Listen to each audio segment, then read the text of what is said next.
আজকের টপিক নন অ্যারোমেটিসিটি। তাহলে আমরা দেখে নেব যে একটা কম্পাউন্ডকে নন অ্যারোমেটিক হওয়ার জন্য কি কি ক্রাইটেরিয়া ফলো করতে হয়। সাধারণত তোমরা জানবে যে সমস্ত কম্পাউন্ডগুলো নন প্ল্যানার সেই সমস্ত কম্পাউন্ডগুলোর ক্ষেত্রে হুকেল মলিকুলার অরবিটাল থিওরি কিন্তু কাজ করে না এবং তারাই কিন্তু নন অ্যারোমেটিক হয়। এছাড়াও বিভিন্ন ক্রাইটেরিয়া রয়েছে, যেমন দেখো বলছে electronic energy is almost similar to its open chain counterpart. মানে কি, আমরা এখানে কি নিয়েছি, আমরা এখানে নিয়েছি 1,3 সাইক্লোহেক্সাডাইন, আর একটাতে আমরা নিয়েছি 6,2,4 হেক্সাডাইন। এবার দুটোর মধ্যে পার্থক্যটা কি, একটা হচ্ছে সাইক্লিক সিস্টেম আর একটা হচ্ছে অ্যাসাইক্লিক সিস্টেম। কিন্তু আমরা দেখব নন অ্যারোমেটিক সিস্টেমের ক্ষেত্রে সাইক্লিক সিস্টেম আর অ্যাসাইক্লিক সিস্টেম দুটোই কিন্তু কি সিমিলারলি স্টেবল। নেক্সট হচ্ছে Hückel rule is not applicable for non planar structure. এই হুকেল রুল কিন্তু নন প্ল্যানার স্ট্রাকচারের ক্ষেত্রে কি অ্যাপ্লিকেবল নয়, যেটা আমি তোমাদেরকে প্রথমেই বললাম। আর একটা কি বলছে, নন aromatic compounds are generally more reactive then aromatic compounds. Non aromatic compounds are generally more reactive কেন? কারণ আমরা যদি স্টেবিলিটি অর্ডার হিসাবে দেখি তাহলে আমরা কি পাবো, যে অ্যারোমেটিক কম্পাউন্ডস আর মোর স্টেবল দেন নন অ্যারোমেটিক কম্পাউন্ডস। এবার আমরা কি জানি, স্টেবিলিটি আর রিঅ্যাক্টিভিটি কি ইনভার্সলি প্রপোর্শনাল। তার মানে কি যার স্টেবিলিটি বেশি সে কম রিঅ্যাক্টিভ, যার স্টেবিলিটি কম সে বেশি রিঅ্যাক্টিভ। তাহলে রিঅ্যাক্টিভিটির অর্ডারটা যখন দেখব তখন সেটা কি হবে, তখন উল্টে যাবে, তখন নন অ্যারোমেটিক সিস্টেমটা কি হবে, মোর রিঅ্যাক্টিভ দেন অ্যারোমেটিক সিস্টেম। এবার আমি কটা এক্সাম্পল দেখে নিই।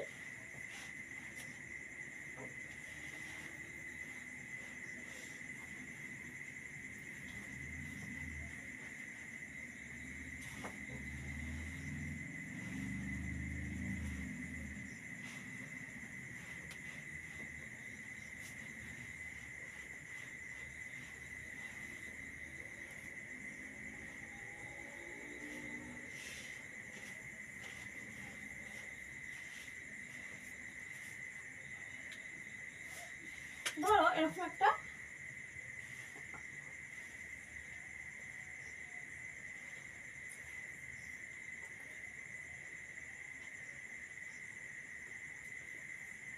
টেন মেম্বার রিং আছে, যার এরকম একটা কি পেলাম আমরা, সাইক্লিক সিস্টেম পেলাম। কিন্তু এটা যেহেতু অনেক বাল্কি রিং হয়, এটা কি, এটা কিন্তু একটা নন প্ল্যানার স্ট্রাকচার। তার মানে কি, এটা কিন্তু এইভাবে থাকে না, এটা হয় ব্রড ফর্ম বা অন্যান্য ফর্মে ভেঙে যায়। তাহলে এই কম্পাউন্ডটাকে আমরা কি বলবো, নন অ্যারোমেটিক কম্পাউন্ড বলবো। আমি আরো এক্সাম্পল করাবো, এখন আপাতত বুঝিয়ে রাখছি যে অ্যারোমেটিক, অ্যান্টি অ্যারোমেটিক আর নন অ্যারোমেটিকের পার্থক্যটা, বেসিক ডিফারেন্সটা কি সেটা বুঝিয়ে রাখছি। এরপর আমরা পড়বো Homo aromaticity and quasi aromaticity. Homo aromaticity, Homo aromaticity কি, compound that contain one or more sp3 hybridized carbon atom in a conjugate cyclic ring। তার মানে কোনো একটা কনজুগেট সাইক্লিক রিং এর মধ্যে যদি একটা sp3 হাইব্রিডাইজড কার্বন অ্যাটম থাকে, যেমন দেখো এখানে আমরা একটা এক্সাম্পল দেখেছি, এটা কি একটা কনজুগেট সিস্টেম মোটামুটি, আর এখানে কি আছে, একটা কার্বন কিন্তু sp3 হাইব্রিডাইজড কার্বন অ্যাটম আছে। তাহলে বলছে compound that contain one or more sp3 hybridised carbon atom in a conjugate cyclic ring.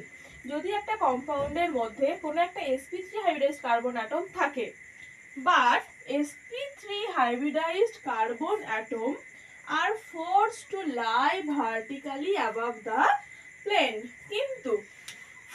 কিন্তু কি, যদি এই sp3 হাইব্রিডাইজড কার্বন অ্যাটমটাকে আমরা ফোর্স করি ভার্টিক্যালি থাকার জন্য অ্যাবভ দ্য প্লেনে, বা ভার্টিক্যালি থাকার জন্য যদি আমরা ফোর্স করি, কেন?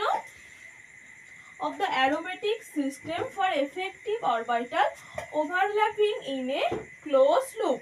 দেখো এখানে আমরা কি করেছি, এই যে sp3 হাইব্রিডাইজড কার্বন অ্যাটমটাকে আমরা কি আউট অফ দ্য প্লেন বা অ্যাবভ দ্য প্লেন করে দিয়েছি।